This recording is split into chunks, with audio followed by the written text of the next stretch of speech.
Mesdames et messieurs, bonjour. Partie numéro 49. On a beaucoup de travailleurs de lumière qui viennent de l'extérieur de cette planète, qui ont été humains, qui ont de l'ADN humain, mais qui ont évolué ailleurs.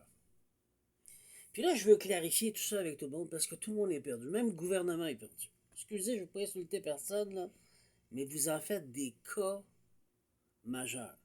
OK? Donc, je ressors ce qui est sur Terre, puis je pars de là, selon ce que le Créateur suprême m'a enseigné. OK? Première des choses que je veux que vous compreniez, c'est les orishas. Qui sont-ils? Je vais aller les lire là. Les Optala, il y a le Yemaya, Oshun, qu'on connaît très bien, Shango, qu'on connaît très bien, Ogun, Oya, Eluga, Eshu. Beaucoup d'amour, beaucoup de respect pour eux. Ce sont des enfants de qui? De Gaïa, la terre-mère. Ils sont faits d'eau. Leur travail, c'est de stabiliser dans l'espace-temps ce qui est créé avec Gaïa. Est-ce que vous comprenez? Ça, c'est leur rôle. Mais Gaïa, qui est la terre-mère, c'est pas seulement uni avec tel être ou tel être, elle s'est unie avec d'autres. Donc, il a créé différentes fractions d'enfants. On se suit-tu? Bon, de là où viennent les fameux extraterrestres, mais qui étaient déjà d'ici. Un exemple, si on va avec le début, que je vais aller chercher mes notes ici, le début de la création, il y a quoi? Il y a le chaos, qui est un vide créateur. Le vide créateur, c'est le non-mouvement, il n'y a rien. C'est le vide de tout. Ensuite, t'as quoi? T'as Eros. Pas Eros chez les Grecs, les enfants d'Olympe. Non, non. Pas de Athéna. Ouais, pas d'Athéna, voyons. En tout cas, vous comprenez ce que je veux dire? C'est Eros en haut. Eros en haut, c'est le père alchimiste, le feu. Comme si on dirait Prométhée, OK? C'est lui qui apporte le feu. Puis il y a Gaïa.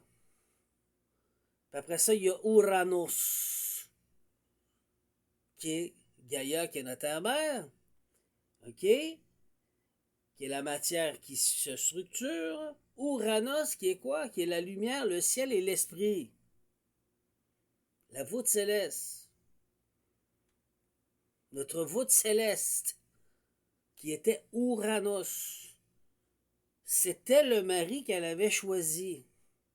La forme physique qu'il avait, un kingu, un satyre, un pan, avec deux cornes, des pieds de sabot, un pan. Est-ce que vous comprenez?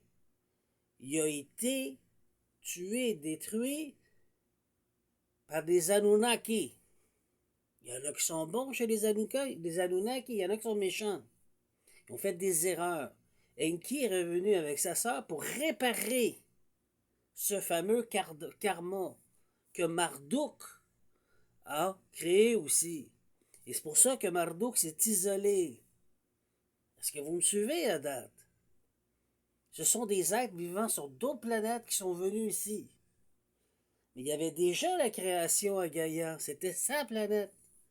C'était la femelle, la femme en charge de tout, la mère. Elle choisissait les mâles qu'elle voulait. C'était elle la reine. On se comprend-tu? Bon.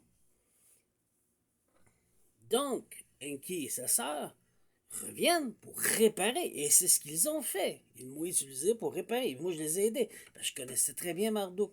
Ce qui fait de moi, ben oui, mais t'es un extraterrestre. Non, j'étais ici avant. On est parti. On est revenu. Eros, en haut, qui est un primordial god, un dieu primordial, c'est qui? C'est comme si ça serait l'équivalent de Atum.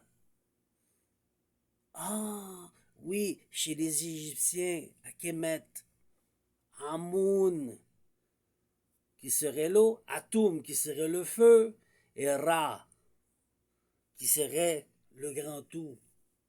Est-ce que vous me suivez? Bon. Mais au-dessus de Chaos, au-dessus de Eros, au-dessus de Uranus, au-dessus de Gaïa, il y a encore un qui est le créateur suprême. Qui dit, vas-y, je suis le plus vieux, vas-y, tu peux créer ici. Est-ce que vous comprenez maintenant? Bon. Alors, si je continue avec... Là, je vous ai dit de prendre des notes, hein?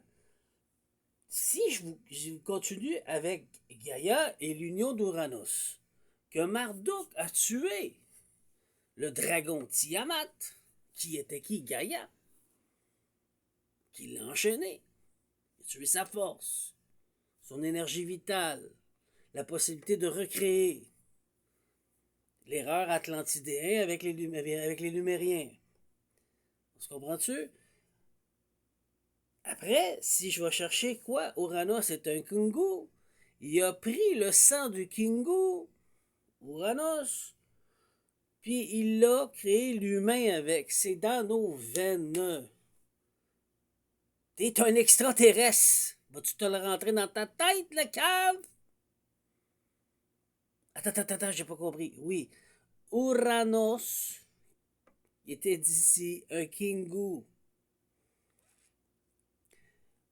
Marduk a pris de l'ADN d'Anunnaki aussi, et ils l'ont mis, ça c'est Enki, et ils ont fait l'humain. En créant l'humain, il a pris le sang d'Uranus, du Kingu, et il l'a mis dans l'humain.